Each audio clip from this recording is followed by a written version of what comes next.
Episode number 16. No, upon honor, and by the fate of a gentleman, I bought it with the contents of my own purse, and sodium they designated by the name Porthos. Yes, about in the same manner, said another musketeer, that I bought this new purse with what my mistress put into the old one. It's true, though, said Porthos, and the proof is that I paid 12 pistoles for it. The wonder was increased, though the doubt continued to exist. Is it not true, Aramis? Said Porthos, turning toward another musketeer. This other musketeer formed a perfect contrast to his interrogator, who had just designated him by the name of Aramis.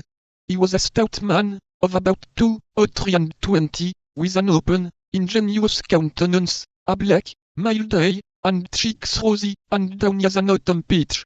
His delicate moustache marked a perfectly straight line upon his upper lip.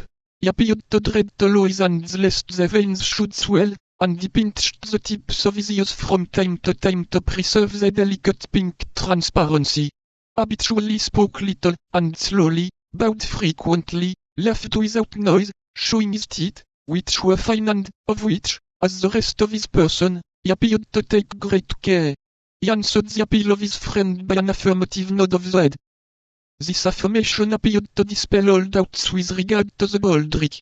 They continued to admire it, but said no more about it, and with a rapid change of thought, the conversation passed suddenly to another subject.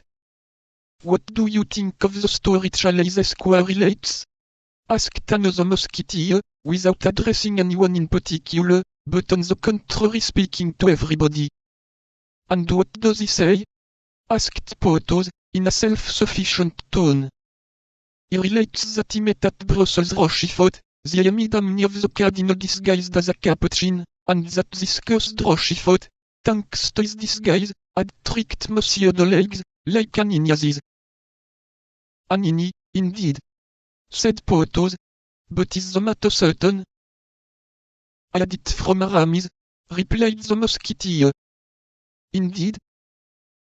"Why, you knew it, Porthos," said Aramis. "I told you of it yesterday. Let us say no more about it." "Say no more about it? That's your opinion," replied Porthos. "Say no more about it. Peste! You come to your conclusions quickly. What? The cardinal sets a spy upon a gentleman, has his letters stolen from him by means of a traitor, a brigand, a rascal, has, with the help of this spy, and thanks to this correspondence, Chalais' throat cut, under the stupid pretext that he wanted to kill the king, and marry Monsieur to the queen. Nobody knew a word of this enigma. You unraveled it yesterday to the great satisfaction of all, and while we are still gaping with wonder at the news, you come and tell us today. Let us say no more about it."